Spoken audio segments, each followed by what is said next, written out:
Will Joe Rogan ever invite Brendan Schaub to the mothership? A story of loyalty, power, and redemption.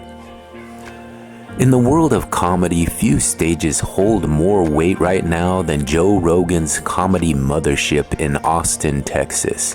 It's more than a club, it's a proving ground, a sanctuary, a throne room where only the chosen are allowed to thrive. The question looms like a shadow over the Texas skyline.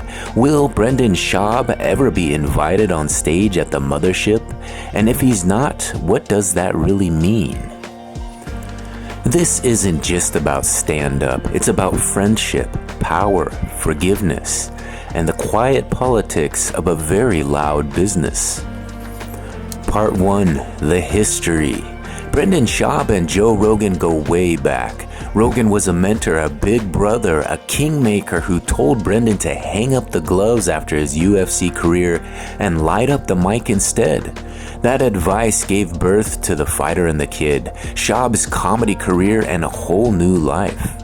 For years, Rogan supported him, appeared on the podcast, pushed him into new circles, but over time, something shifted.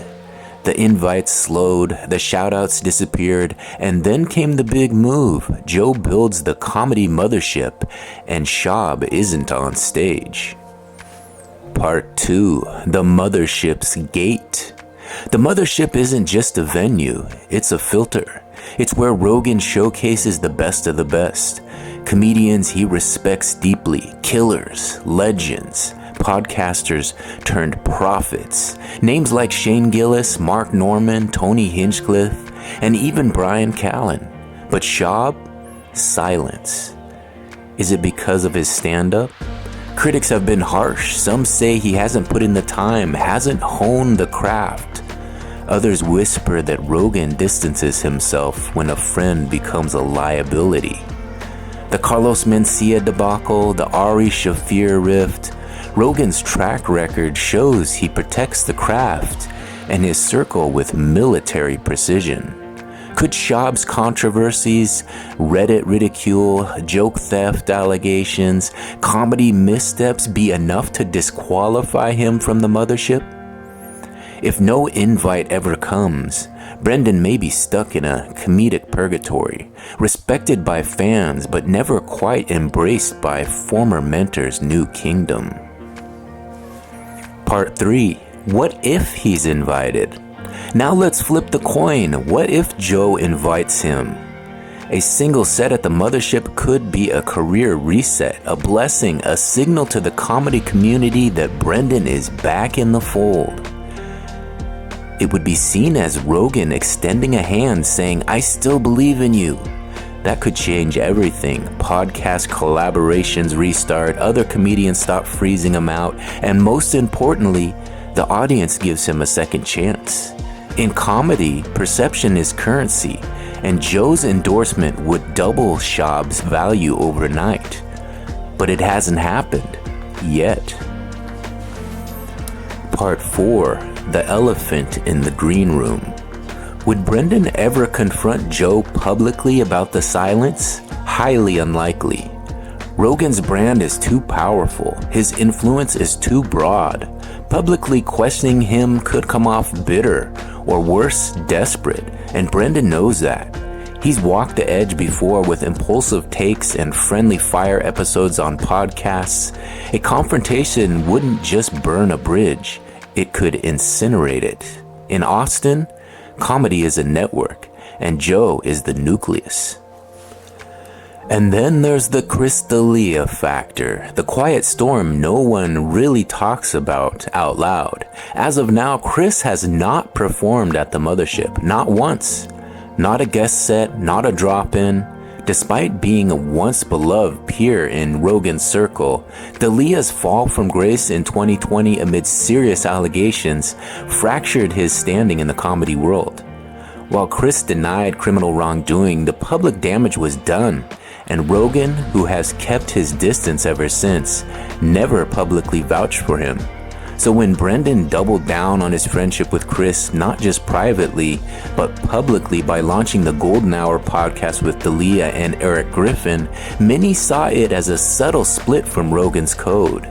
In Joe's world, who you align with says everything.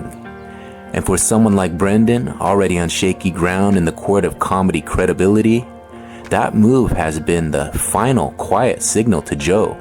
He's not part of the inner circle anymore. Part 5. Enter Bryan Callen. So who's the wild card in this friendship triangle? Bryan Callen, the smoother older brother figure, a charming diplomat who's still in with Rogan, even appearing at the mothership regularly. Bryan may very well be the one behind the scenes vouching for Brendan, saying he's grown or he deserves a chance. His loyalty to Schaub is legendary, sometimes to a fault, but Bryan also knows the code. Joe doesn't do fake. And if you're not funny, or if you're seen as a clown, there's no seat at the table. So Bryan walks a tightrope, advocate but not pushy, friendly but careful. His role may be the only reason Schaub still has a sliver of hope for that invite. Part 6. The Good Old Boys Club. Is this just all another case of the Good Old Boys Club keeping someone out? Possibly. But the comedy elite often mistake loyalty for merit. Rogan isn't cruel, he's calculating. He curates, not cancels. If he truly believed Brendan had earned that spot, he'd open the door. So does this make Joe a bad friend? Not necessarily. It might just mean he believes friendship and stage time aren't the same thing. Rogan values truth, and maybe his truth is Brendan needs to level up before he's let in. Outro. The jungle has rules. At the end of the day, the mothership is more than a stage, it's a symbol. And Brendan Schaub's journey isn't just about being funny. It's about redemption, reinvention, respect. Joe Rogan may never hand him the mic, but if he does, it won't be because of friendship. It'll be because Brendan earned it. And maybe that's what this story is really about. In the wild world of comedy, loyalty can only take you so far. Talent, humility, and evolution, that's what gets you a seat in the mothership. If this story made you think differently about power, friendship, and fame, hit that like button. Drop a comment. Should Joe invite Brendan, or is he protecting the integrity of the craft? Share this with someone who follows the inner workings of the comedy world. And don't forget to subscribe, because this isn't just entertainment, it's insight.